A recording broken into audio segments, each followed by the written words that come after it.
Baik, bismillahirrahmanirrahim. Assalamualaikum warahmatullahi wabarakatuh. Assalamualaikum warahmatullahi wabarakatuh. Alhamdulillahirabbil alamin wassalatu wassalamu ala asrafil anbiya'i wal mursalin habibana wa nabiyyana Muhammadin sallallahu alaihi wasallam wa ala alihi wa ashabihi wa man tabi'ahum bi ihsanin ila yaumiddin wa ba'd. Qala Allah Ta'ala fi kitabihil karim, a'udzu billahi minasyaitonir rajim. Bismillahirrahmanirrahim. Ya ayyuhalladzina amanu atiullaha wa atiur rasul wa ulil amri minkum. Fa in tanaza'tum fi syai'in farudduhu ilallah war rasul in kuntum tu'minuna billahi wal yaumil akhir zalika khairu wa ahsanu ta'wila. Wa qala Allahu azza wa jalla aidan bismillahirrahmanirrahim ya ayyuhalladzina amanu la ta'kulu amwalakum bainakum bil batil illa an takuna tijaratan antaradim minkum wa la taqtulu anfusakum. Wa qala Rasulullah sallallahu alaihi wasallam fi riwayatin la'ana Rasulullah sallallahu alaihi wasallam akila riba wa mukilahu wa katibahu wa syahidaihi wa qala hum sawa. Amma ba'd fa inashtaqal hadis kitabullah wa khairal huda hudan nabiyyu sallallahu alaihi wasallam. Alhamdulillah, syukur kepada Subhanahu wa Ta'ala yang telah memberikan kepada kita kenikmatan iman, Islam, dan juga ihsan. Salawat dan salam sama-sama kita panjatkan kepada junjungan alam, Habibana wa Nabiyana wa Sayyidana Muhammadin Sallallahu Alaihi Wasallam, kepada seluruh ahlul baitnya, para sahabatnya, serta orang-orang yang senantiasa mengikuti jejak sunnahnya hingga akhir zaman. Pertama, saya ucapkan terima kasih kepada Bapak Ustadz Akmal Burhanuddin. Masya Allah. Barakallahu fiik. Barakallahu fiik. Saya sapa dulu ya. Assalamualaikum. Ustadz, gimana kabarnya? Baik, baik. Masya Assalamualaikum warahmatullahi Allah. wabarakatuh. Alhamdulillah baik, sehat walafiat, insyaallah. Ya, Alhamdulillah. Terima kasih Ustadz Abi atau Ustadz Akmal, Ustadz Burhanuddin. Biasa dipanggilnya apa nih? Ustaz Akmal. Ustadz Akmal. Oke, terima kasih. Suara, Jazakallah suara saya khairan jelas ya Pak atas. Dokter ya. Ya, jelas, jelas. Agak sedikit jeda tapi tidak masalah insya Allah. Saya biasanya suaranya itu agak cepat biasanya gitu ya. Baik, terima Hmm. kasih untuk Ustadz Akmal Burhanuddin atas waktunya ya. Izin memohon waktunya ya, mengambil menyita waktunya untuk kita diskusi bersama terkait khususnya dalam bidang ekonomi, bisnis dan keuangan syariah dari berbagai perspektifnya ya. Salah satu hal yang selalu membuat saya semangat itu adalah bahwa ya ekonomi syariah adalah bagian dari din, dari agama Islam kita. Sehingga mau tidak mau kita harus memperjuangkan. Karena memperjuangkan ekonomi, bisnis, dan keuangan syariah itu adalah memperjuangkan agama kita. Itu yang pertama. Yang kedua terkait juga dengan ya masih banyaknya sosialisasi dan juga advokasi tentang ekonomi, bisnis, dan keuangan syariah di masyarakat. Kami kemarin membuat satu survei di Kecamatan Sukaraja, ada 13 desa, ternyata dari mulai kepemilikan rekening syariah, kemudian juga pengenalan terhadap ekonomi syariah itu sangat sangat sedikit sekali gitu ya. Sehingga kemudian inilah kenapa program untuk sosialisasi dan advokasi ekonomi, bisnis dan keuangan syariah itu kami buat. Kami mewakili juga dari STAI Sirojul Falah Bogor, kemudian juga dari APIC, Asosiasi Pengajar dan Peneliti Hukum Ekonomi Islam Indonesia. Jadi banyak sekali orang yang masih menganggap ya sama saja antara ekonomi syariah dengan ekonomi konvensional. Kemudian saya juga kemarin sempat ke satu bank juga gitu ya. Saya tanya juga ke customernya juga gitu ya. Saya ya pura-pura nggak tahu gitu ya.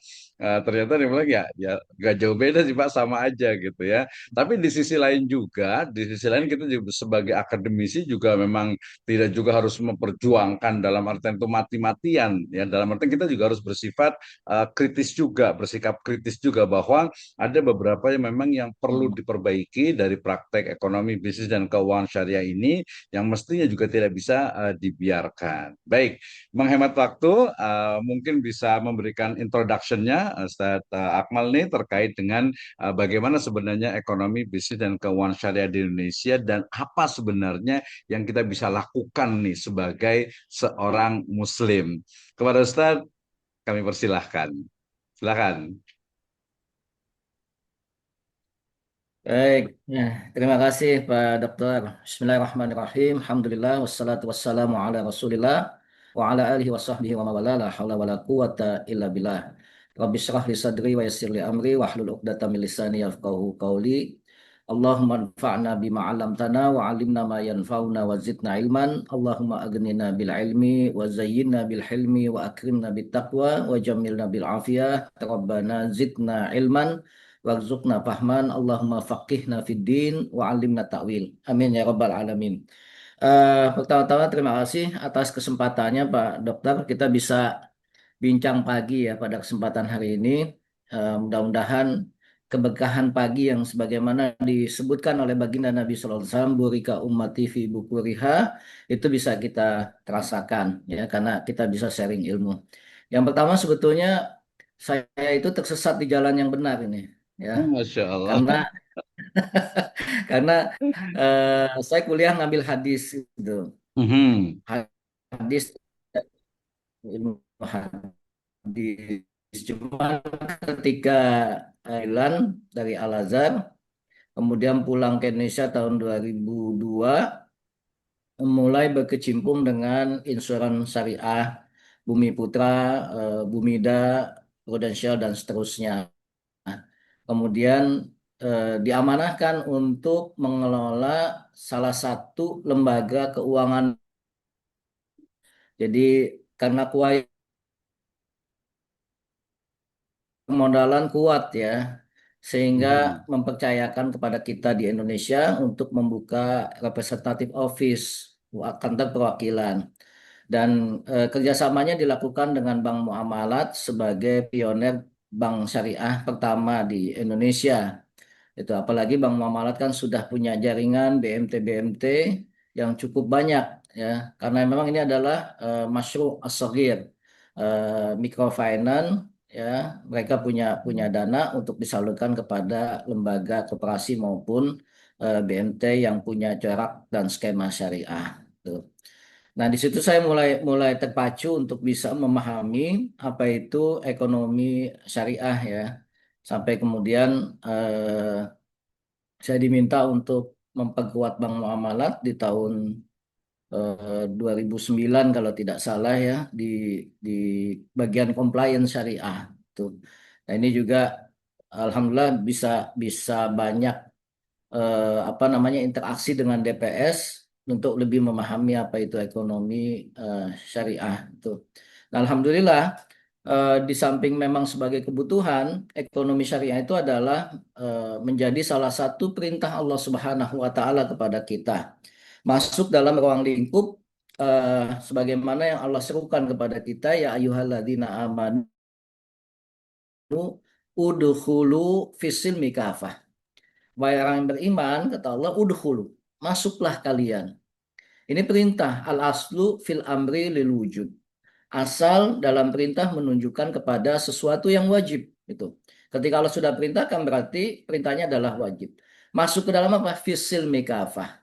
Dalam sistem Islam itu dengan secara sempurna. Jangan setengah-setengah gitu kan.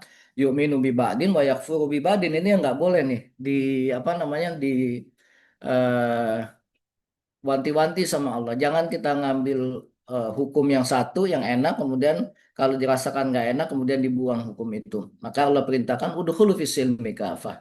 Masuk ke dalam Islam all out dari mulai awal sampai dengan akhir tanpa memilah dan memilih itu. Ketika Allah tentukan maka jalan.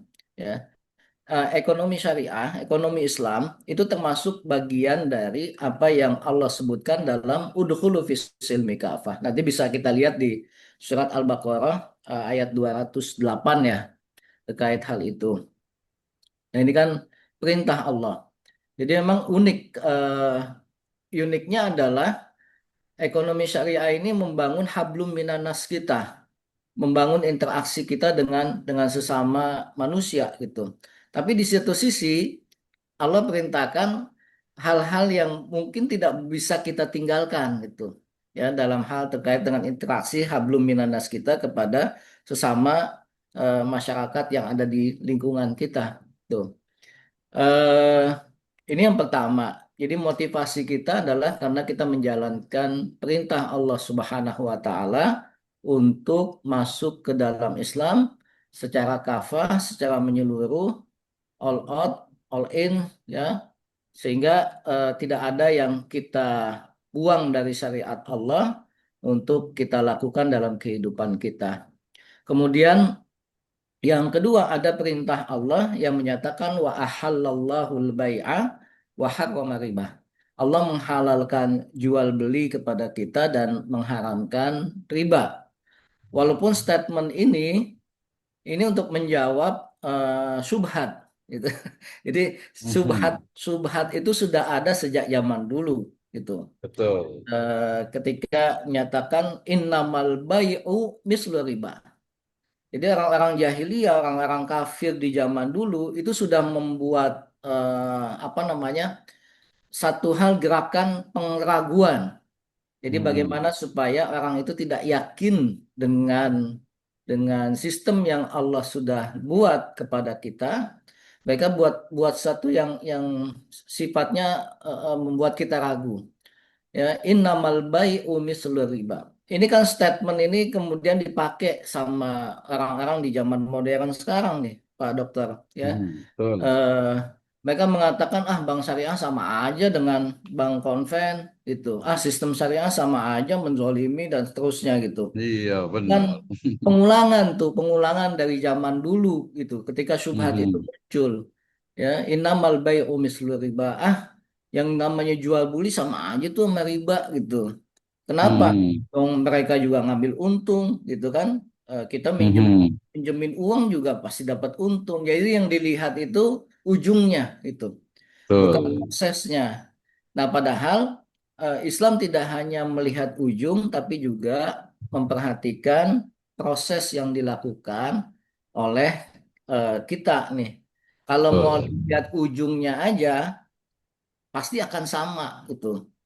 Tapi kalau kita lihat prosesnya itu pasti akan berbeda. Saya sering mencontohkan gini, ketika misalnya Pak Dokter diundang nih ke ke sebuah perjamuan makan. Nah, ternyata Mhm. di atas meja itu ada dua piring ayam goreng, Pak. Gitu. Mhm. Nah, yang satu ayam goreng itu yang ayamnya disembelih, di, di Mhm. apa namanya prosesnya dengan yang sesuai dengan syariah, kemudian Mhm. dibumbui. Nah, di atas meja itu udah mateng dalam bentuk ayam Mhm. goreng ataupun ayam apalah menunya gitu ya, Betul, ayam betul. goreng bisa jadi. Tapi di piring yang satu lagi, di piring yang B ini ada ayam, bumbunya sama, ya tampilannya sama, tapi ayamnya adalah ayam bangkai. Mhm. Matinya itu tidak disembelih. Matinya diapain? Mhm. Bisa dicekek, bisa karena mati penyakit dan lain sebagainya. Sehingga dari zat ayamnya sendiri sudah haram. Tapi kemudian Mhm. diolah dengan bumbu yang sama. Ketika tampil di atas meja, itu tampilannya sama, bentuknya sama, sama menarik, rasanya juga sama karena dipakai bumbu yang sama gitu. Tapi Mhm. kita nggak bisa melihat hanya tampilan di atas meja. Kalau kita telusurin ke bawahnya itu prosesnya, oh ternyata piring yang ayam B ini ayam bangke. Coba kalau Pak Dokter bayangin, tahu Mhm. nih piring B itu ayam bangke, kira-kira udah punya hasrat nggak untuk makan? Iya, pasti enggak lah ya. Udah tahu gitu kan ya. Udah tahu.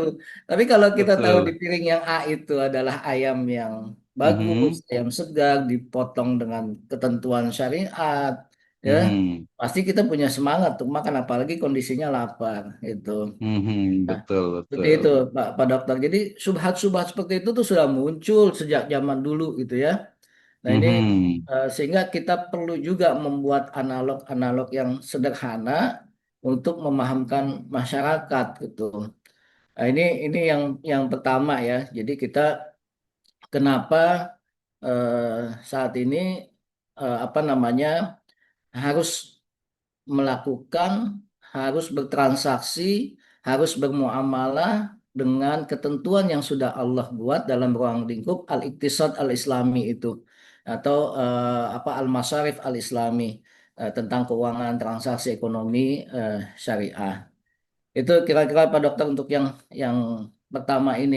Oke, terima kasih Ustaz Akmal nih luar biasa sekali ya. Beliau pengalamannya tidak diragukan dan ini tokoh nasional luar biasa. Tapi Masya ya Allah. kami sangat apa ya, sangat istilahnya itu bersyukur sekali nih ya diberikan kesempatan yang sangat luar biasa. Mungkin kita bisa diskusi ngobrol lebih santai Hmm, Ustaz Akmal ya terkait walaupun enggak. tanpa mengurangi tadi kehormatan dan juga levelnya nih. Yang Hmm. pertama mungkin berkaitan tadi boleh diulang kembali terkait dengan kenapa sih kita sebagai seorang muslim itu harus mengamalkan ekonomi, bisnis dan keuangan syariah. Bukankah agama itu sebagian orang tuh menganggap ya udah agama itu ya hanya Hmm. ibadah saja, ritual saja. Kalau ekonomi mah bebas gitu. Itu jawabannya kira-kira seperti seperti apa nih Ustaz nih? Iya, seperti yang saya sudah sampaikan tadi di awal, ya, Mhm, kita itu punya hubungan hablum minallah dan hablum minannas gitu. mhm. Kalau bahasa orang sekarang tuh lebih apa fikih ibadah dan fikih muamalah ya. Ya, Nah, betul. itu Mhm, sehingga untuk hubungan vertikal dan horizontal kita sudah diatur dan sejak kita dalam kandungan ibu kita, Allah kan sudah bertanya itu Pak Dokter, Alastu mhm, birabbikum, ya, mhm, bukankah aku Tuhanmu, kata Allah ketika kita dalam mhm, kandungan betul. dalam surat An-Nisa ya. Nah, Betul. ketika Mhm, ketika kita jawab bala syahidna, betul ya mhm, Allah, engkau adalah Tuhanku. Ini kan declaration ya, sebuah mhm, kenyataan kalau kita ngakuin Allah itu sebagai Rabb, Allah itu sebagai Tuhan, maka secara otomatis kita harus mau diatur dengan hukum Tuhan gitu, dengan hukumnya Allah. betul, betul. Ya. Sehingga nggak ada alasan bagi kita ketika kita dilahirkan oleh ibu kita kemudian mengambil cara sistem yang lain. Tuh. Hmm, Nah, jadi sehingga Allah sudah tetapkan mekanismenya ini kalau kamu mau selamat, kalau kamu mau bahagia, kalau kamu mau sejahtera, ikutin apa yang sudah Allah tetapkan kepada kita itu ya. hmm, Sehingga tidak ada alasan bagi kita untuk tidak melakukan apa yang sudah Allah atur buat kita. Eh, Analoginya gini Pak Dokter, ketika mhm, Toyota mengeluarkan mobil ya.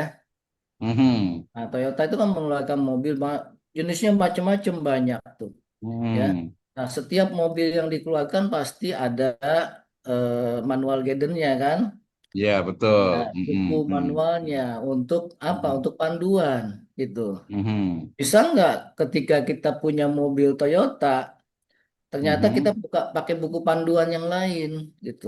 Ya, nggak Kan bisa nggak berarti mungkin. ya. Berbeda kan? Iya, Berbeda. betul, betul. Makanya Mhm, buku yang kita pakai manual gate-nya adalah bukunya Toyota gitu.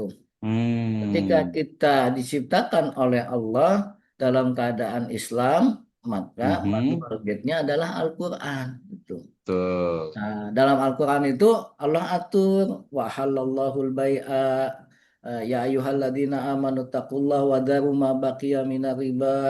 Allah atur juga Mhm, jangan makan riba. Kemudian mhm, Allah mengatur fajtanibu meninggalkan khamar, meninggalkan transaksi mhm, yang apa namanya diharamkan, dilarang oleh Allah Subhanahu wa taala ya. Walaupun dalam dalam hal kita misalnya melakukan transaksi jual beli khamar, eh, mhm, kata Allah di situ ada manfaatnya. Jadi dari mhm, khamar dan maisir dari perjudian itu Allah tetap menyatakan secara apa ya objektif ada mhm, manfaatnya. Tapi kata Allah wa mhm, ismuhuma akbaru min naf'ihima. Tapi mhm, dosanya itu lebih gede ketimbang manfaatnya gitu mhm, ya. Oh oke konvensional riba. Ya riba ada manfaatnya tapi kecil dosanya lebih besar. Tingkat mhm, rusaknya lebih parah gitu kalau diterapkan dalam kehidupan masyarakat. Saya ada satu contoh nih Pak Dokter. Gimana, Ustaz? Dulu ketika saya masih megang komunitas usaha mikro berbasis Mhm, masjid, kami itu mhm, punya punya apa namanya titik-titik di setiap masjid hampir di seluruh ya, Indonesia itu. mhm. Nah, salah satu titik yang kita garap itu ada di Manado, Pak. Oh, Manado ya. Mhm, Manado.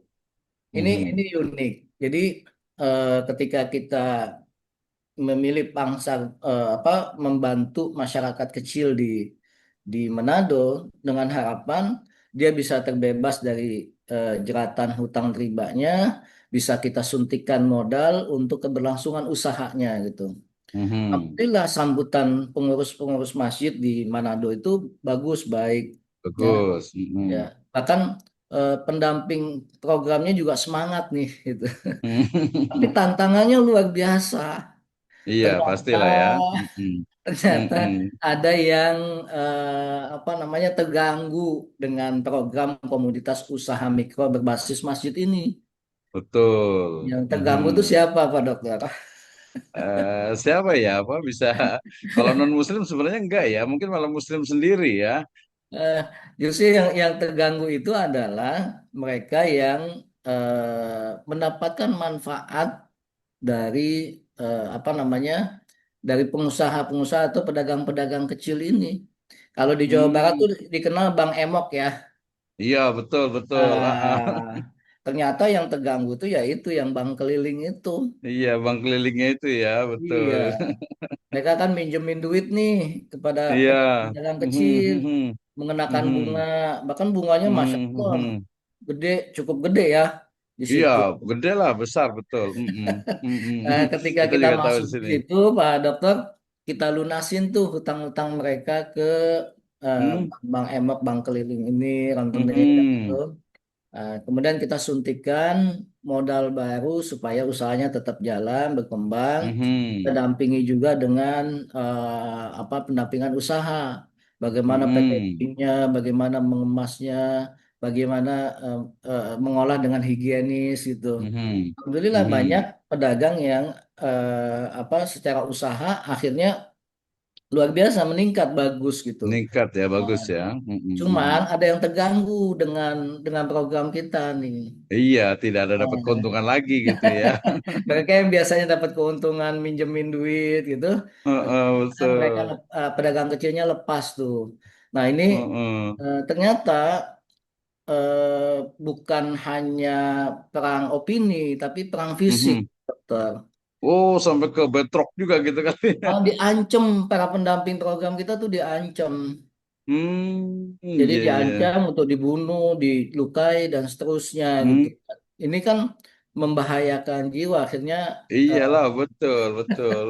karena karena mereka khawatir keselamatan jiwanya Hmm. terancam, akhirnya satu persatu mundur.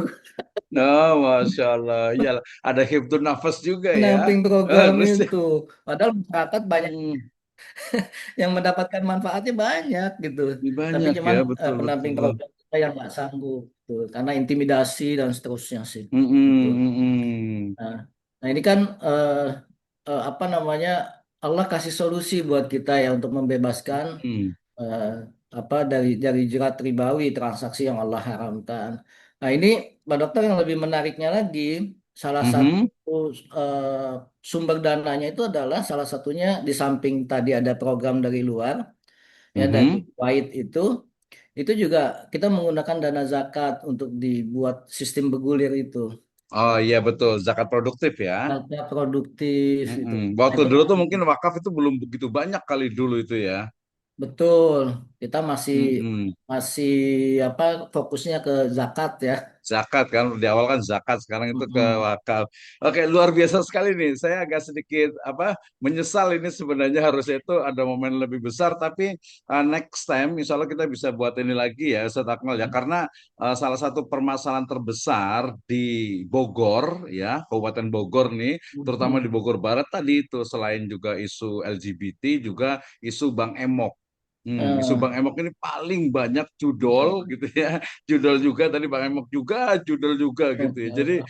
banyak sekali yang terjerat, beberapa malah kasus ada yang sampai ya akhirnya bunuh diri gitu ya gara-gara Mm-mm. dikejar-kejar sama tadi sama ya Bang Emoknya itu ya Pak, dan sebagainya. Mm-mm. Pokoknya utang gitu kan. Nah, Iya, itu banyak terjadi ya. Ini mudah-mudahan kita next bisa ini lagi lah satu Kemal ya. Ada waktu lagi insya kita Allah. bisa lebih banyak lagi. Tapi saya mau lanjutkan ke tadi. Jadi betul ya berarti kita sebagai seorang muslim Muslim itu memang harus mengamalkan Islam secara kafah gitu ya, termasuk juga dalam bidang ekonomi, bisnis dan keuangan syariah. Mungkin selama ini karena kesannya itu agama itu dia hanya ritual, mungkin hanya puasa, sholat, zakat haji, zakatnya pun mungkin tahunya hanya zakat fitr Hmm. aja kan, zakat fitrah saja, sehingga kemudian ini ada ekonomi, kemudian tadi betul sekali analoginya itu ada ekonomi, kemudian ada yang terganggu nih, ada yang terganggu baik itu karena memang kebutuhan bisnis usahanya atau kadang juga ada dari kepentingan pribadinya, hawa nafsunya. Ya, tadi saya katakan di awal itu banyak sekali orang yang mengatakan sama aja bank Islam dengan bank syariah dengan bank konvensional. Setelah kita periksa ternyata oh ternyata dia punya utang gitu ya di bank konvensional. Kemudian kedua juga dia mendapatkan apa privilege untuk ketika ada orang utang lagi dia akan dapat fasilitas dan lain sebagainya. Oh karena dunia gitu ya. Oke, pertanyaan kedua saya punya tiga pertanyaan nih, Ustaz Akmal nih. Masya Yang Allah. kedua adalah terkait dengan tadi itu apa sih sebenarnya karakteristik dari ekonomi syariah gitu ya. Apakah pertama dia itu tadi apakah sama saja bedanya itu di mana gitu mungkin lebih spesifik. Yang kedua juga mungkin kaitan dengan apakah juga orang non muslim itu juga bisa menggunakan Hmm. gitu apa harus syahadat gitu ya. Dan yang ketiganya itu adalah apa sih yang bisa memberi apa bagaimana kontribusi nih ekonomi syariah terhadap masyarakat dan Indonesia lah gitu istilahnya gitu. Jadi kok selama ini tadi ya saya terus terang ini tadi mendengar istilah atau kata-kata bank muamalah ya sedih sudah lama gitu ya, sedih sudah lama walaupun ya saya sendiri dari tahun 92 itu jadi nasabah ya cukup loyal Hmm. sampai hari ini pun masih ada juga gitu ya. Tapi kok kayaknya lama-lama aduh begini gitu ya. Nah, akhirnya kalah dengan beberapa bank pemerintah syariah ya, yang lain lah yang besar itu. Nah, jadi ada tiga pertanyaan. Seperti apa sih karakter ekonomi syariah? Yang kedua itu bagaimana dengan orang non-Muslim aturannya? Yang ketiga itu adalah apa sih sebenarnya kontribusi yang paling nyata ekonomi syariah untuk Indonesia dan juga mungkin dunia. Silakan, Ustaz. Ya, terima kasih Pak Dokter. Yang pertama, ketika kita masuk ke circle atau ruang lingkup ekonomi syariah, Mhm. maka harus dipastikan karakter Mhm. dari ekonomi syariah adalah sesuatu yang ditransaksikannya itu harus halal itu. Mhm. Ya. Sehingga tidak boleh kalau kita kemudian melakukan transaksi, tapi transaksi jual belinya, investasinya, sewa Mhm. menyewanya terhadap sesuatu yang diharamkan itu. Jadi harus jelas Betul. bagaimana halal secara zatnya, halal secara perolehannya, halal secara ketentuan syarat-syarat dan ketentuannya ya. Tiga hal itu yang harus Mhm. dipenuhi itu. eh, Misalkan kita punya modal diajak investasi, Mhm. tapi investasinya untuk mengembangkan peternakan babi gitu kan. Nah, itu nggak Mhm. mungkin ya. Ya nggak mungkin Atau ya, Alhamdulillah ya. ada Mhm. ada teman kita punya pabrik botol, Pak Mhm. Dokter. Nah, Mhm. kemudian kita diajak investasi, kita butuh tambahan modal nih. Ente mau nggak nambahin modal supaya kita tambah besar? Jadi nanti ente jadi pemegang saham deh gitu. Nah, ternyata Mhm. botol itu dedicated-nya adalah untuk minuman keras. Dia jadi distributor Mhm. minuman keras.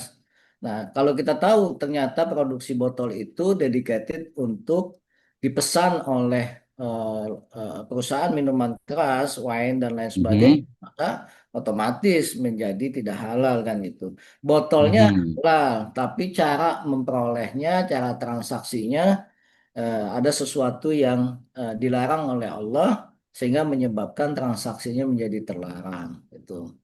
Ya, secara zatnya botolnya nggak ada masalah itu.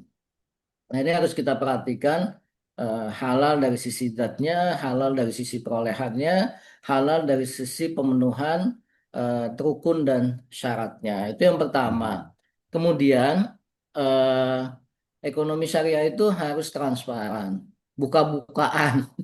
Bahasa gampangnya buka-bukaan, nggak boleh Ya ada betul betul. utang, nggak Mhm. boleh ada yang Mhm. disembunyikan itu.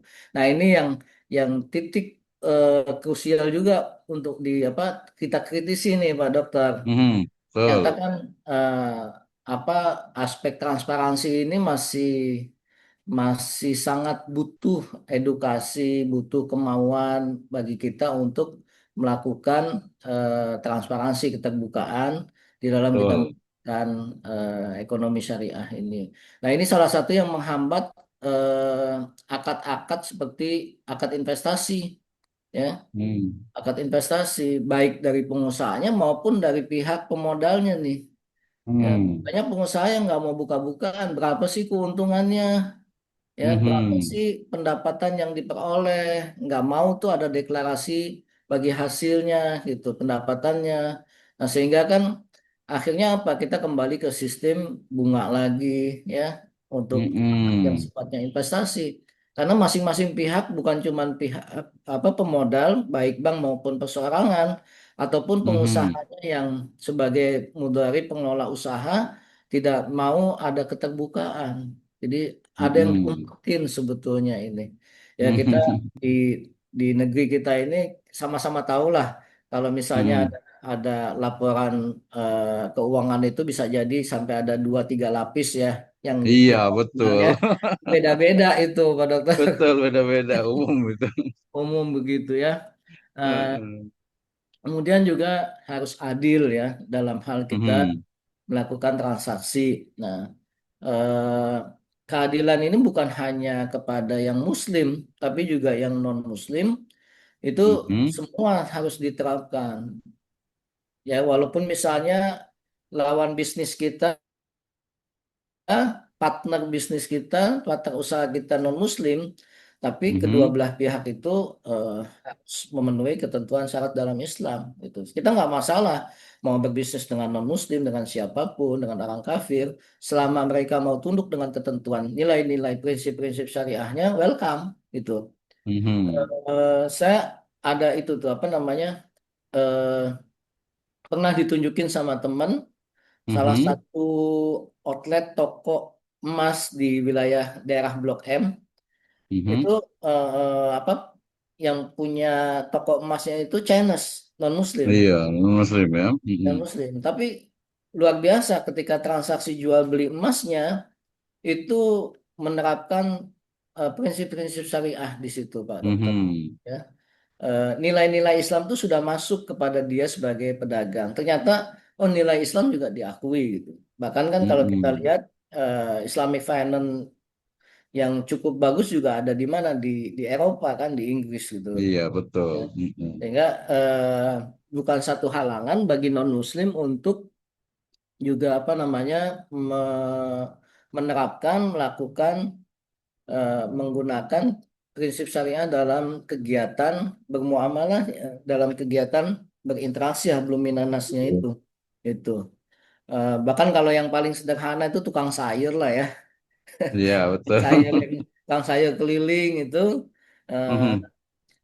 apa namanya kan nilai-nilai syariah juga harus dilakukan tuh di tukang sayur Iya, keliling. betul. Mhm. Jangan sampai kita terkena ayat wailul lil mutaffifin, celakalah Mhm. orang yang mempermainkan timbangan gitu.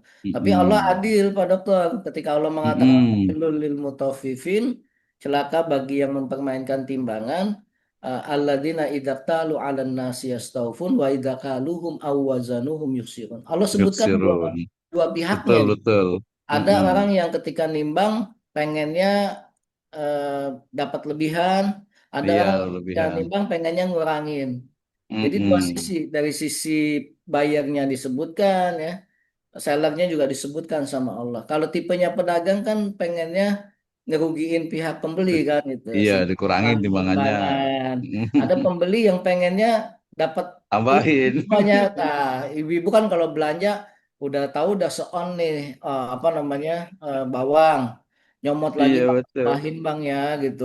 Nah ini kan masuk dalam kategori yang mempermainkan timbangan, baik dari Betul, sisi pembeli betul. maupun penjualnya.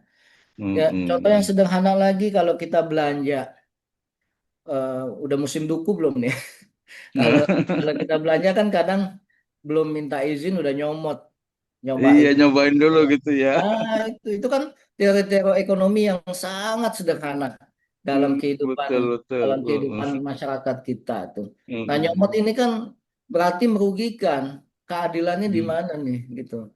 Nah, Mhm. mending mending nyomotnya satu dua, ini bisa sampai lima Ya, nyobain gitu kan. Kalau tiga ganjil gitu kali ya. tiap orang 5 biji nyobain Itu bisa bisa berapa Iya, setengah kilo kali itu ya. iya betul betul betul. Nilai keadilannya di mana buat pedagang kalau begitu ya? Ini Mm-mm. calon-calon Itu sama pemimpin. kayak di ini kalau saat kayak di Arab itu.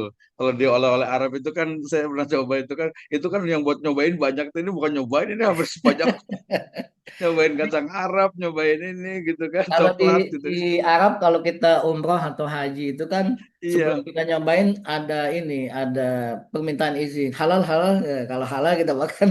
Kalau belum ada Tapi kata. halalnya tuh kebanyakan ngambilnya gitu. Jadi wah ini agak zalim juga. Nah, Oke, jadi berikutnya gimana saya terkait dengan apa kontribusi untuk Indonesia seperti apa sih sebenarnya ekonomi syariah ini? ya, jadi memang kita kita akui, alhamdulillah Mhm. saat ini walaupun dari sejak kita kita termasuk yang terlambat ya. Malaysia Iya, itu sudah betul. sejak tahun 80-an, negara-negara lain, Arab Mhm. sebelum tahun 80-an, kita baru masuk di tahun 91, 92 ya. Tapi alhamdulillah Mhm. ini berkat berkat ISMI, MUI, Majelis Mhm. Ulama Indonesia Betul. ya. Alhamdulillah Mhm. kiprah mereka itu di tengah apa namanya? Di tengah tekanan politik apa? Alhamdulillah kita bisa membangun ekonomi syariah di Indonesia itu. Betul. Alhamdulillah perkembangannya cukup bagus walaupun lambat ya, tapi sudah Mhm. nampak nampak perkembangan itu ya. Eh, Prestasi yang kita capai juga sudah luar biasa. Karena apa? Pangsa pasarnya cukup besar di kita nih, ya. Mhm. Kita Iya, sebagai betul. penduduk Muslim terbesar di dunia, Mhm. kemudian juga industri perbankan kita juga tumbuh walaupun memang agak lama, agak cukup lambat. Betul. Mhm. Tapi alhamdulillah dari semua industri sudah muncul bank syariah, asuransi syariah, lembaga pembiayaan syariah, eh, pasar modal syariah, fintech dan seterusnya ini. Ini satu hal yang patut kita syukuri termasuk juga LAS sebagai pengelola filantropi Islam, wakaf dan seterusnya. Ini ini patut kita syukuri. Tapi memang juga banyak tantangan yang perlu kita hadapi nih Pak Dokter nih. Iya, Ya, betul. Mhm. karena apa namanya market kita besar, tapi Mhm. apa namanya pengguna market ini yang masih relatif kecil ya, Kecil ya, betul, kecil. betul. Coba kita lihat portofolionya perbankan syariah lah gitu ya, Mhm. kan cukup lama Mhm. stuck di angka berapa di bawah 5 ya. 5 ya. Iya, Hmm. 5,7, 5,6 lah gitu ya. Iya, dan Mhm. alhamdulillah kebantu dengan adanya konversi NTB Syariah, kemudian Mhm. Riau Betul. Syariah, itu Aceh dan Mhm. seterusnya itu kebantu Mhm. di situ. Nah ini kan menandakan apa namanya banyak di antara masyarakat Muslim yang belum menggunakan layanan keuangan syariah nih. Iya, Nah, betul. tuh. Nah ini yang perlu kita upayakan lagi bagaimana masyarakat eh, tadi apa namanya hilang dalam pikiran mereka, oh sama aja nih konven sama syariah gitu. Nah, itu harus kita Betul. hilangkan. Iya. Nah caranya Mhm. bagaimana? Nah ternyata juga tingkat literasi ini mungkin tugas Pak Dokter juga nih. Tingkat Ini literasi, salah satu kontribusi kita, Pak Ustadz nih. Kontribusi kita itu ya sosialisasi ini gitu. iya, literasi kita masih rendah banget gitu. Betul. Mhm. Jadi saya agak heran sampai kemudian eh, mungkin usulan Pak JK ada bagusnya, tapi juga bisa berdampak negatif ya Mhm. tentang penghilangan istilah-istilah syariah tuh. Jadi Mhm. dianggap Betul, dianggap betul. bank syariah atau ekonomi syariah itu cuma memindahkan istilah aja tuh dari bahasa Indonesia dari Mhm. bahasa Inggris ke bahasa Arab gitu. Iya. Ini apa namanya satu poin juga untuk literasi keuangan syariah itu bagaimana masyarakat bisa semakin terbiasa mendengar istilah-istilah syariah karena istilah itu bukan hanya sekedar istilah kalau dalam syariah. Mhm. Istilah itu adalah menggambarkan isi dari apa yang ada di dalam istilah tersebut.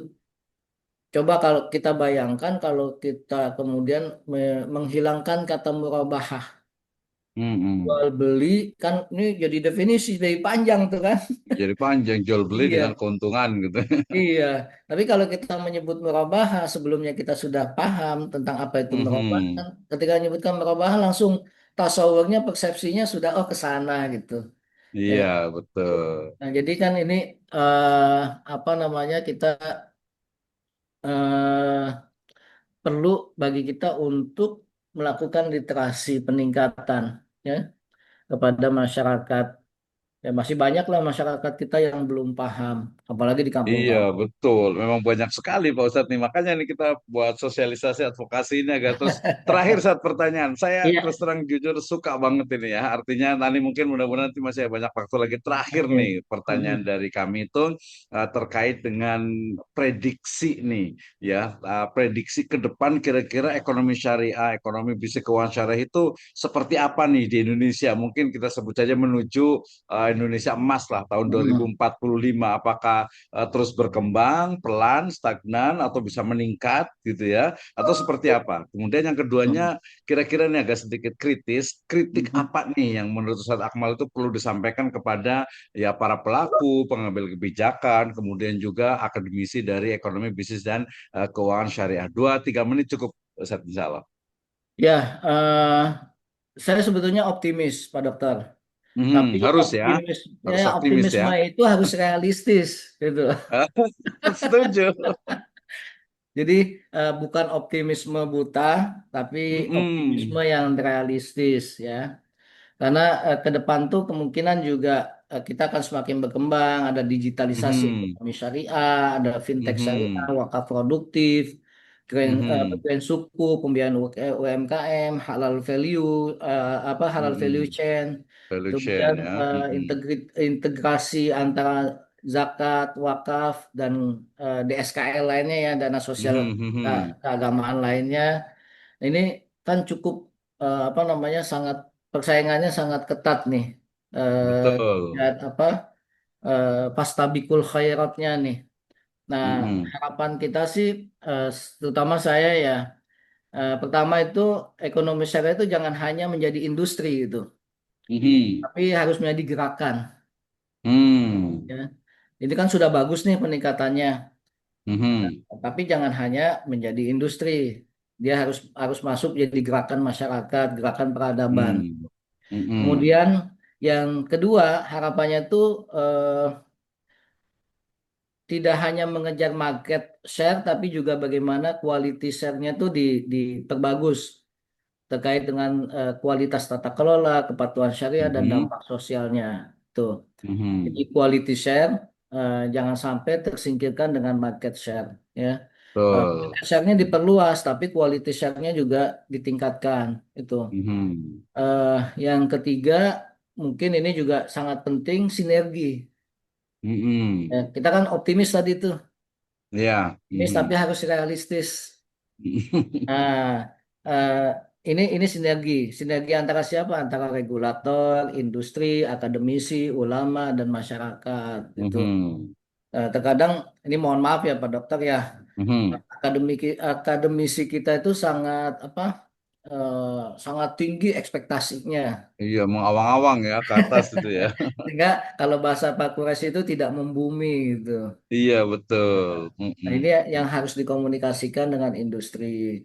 Kemudian juga regulator ya, ulama, masyarakat, dan masih banyak para ulama, para kiai kita yang ternyata aspek ekonomi syariah juga belum implementasinya belum terlalu memahami gitu ya. Iya, betul, Nah, ini betul. Mhm. perlu juga Mhm. edukasi kepada para kiai ajengan, para asatid di pondok-pondok pesantren itu perlu. Ya, karena Mhm. sinergi regulator, industri, akademisi, ulama dan masyarakat itu penting buat kita untuk Betul. menuju sesuatu yang realistis tadi, mewujudkan Mhm. optimismenya gitu. Mhm. Dan mungkin yang terakhir penguatan edukasi sejak sekolah nih, ya. Edukasi ini penting buat Betul. kita dan masyarakat, ya. Eh, Termasuk saya masih perlu diedukasi nih, karena Masya Allah, waduh karena kan edukator ini ya. karena kan perkembangan terus Pak Dokter. Kalau saya nggak Betul, baca, cepat saya sekali, betul. saya nggak mengikuti apa informasi, tidak tidak membaca fatwa yang baru diterbitkan, Mhm. bakal ketinggalan. Maka perlu ada edukasi yang berkelanjutan, sustainable ya, education, Betul. sustainability dalam dalam education. Nah ini empat hal yang mungkin eh, harapan saya sebagai pelaku ekonomi syariah Mhm. ya, melihatnya optimis, tapi optimis yang realistis gitu.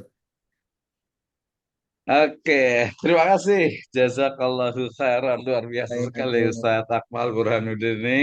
Sangat terkesan sekali saya dengan pengalaman, dengan ide-ide gagasannya. Dan mudah-mudahan ini menjadi ya satu kontribusi lah ya untuk Indonesia dari perspektif ekonomi, bisnis, dan keuangan syariah. Betul, kita harus realistis, harus optimis dan realistis, dan juga kritis juga tadi gitu ya. Ditambah juga dengan kritis juga, karena kadang ya ada beberapa fakta yang memang seperti itu nggak bisa kita tutupi juga gitu. Artinya memang ini perlu ada perbaikan gitu. Misalnya tadi dari sisi SDM-nya perbankan syariah misalnya masih banyak yang kurang paham sendiri dengan perbankan syariahnya gitu apa dengan kasariannya. Nah, itu kan perlu dikritik juga. Kemudian juga mungkin kebijakan ke pemerintah juga gitu ya, dari sisi regulatornya tadi juga.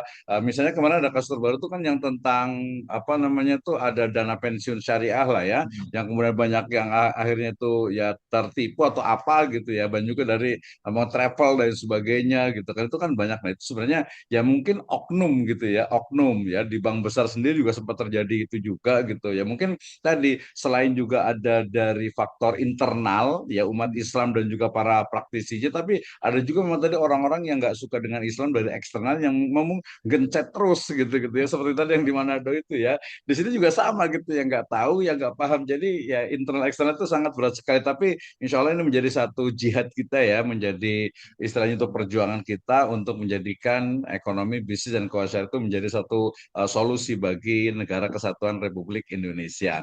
Baik, terima kasih banyak waktunya. Jazakallahu khairan. Ya, mudah-mudahan kita bermanfaat untuk semuanya. Kita tutup dengan hamdalah dan doa kafaratul majelis. Alhamdulillahirabbil alamin. Alhamdulillahirobbilalamin. Subhanakallahumma Subhanakallahumma bihamdika asyhadu an wabihamdika. la ilaha illa anta astaghfiruka wa atubu ilaik. Wabillahi taufiq wal hidayah. Wassalamualaikum warahmatullahi wabarakatuh. Waalaikumsalam.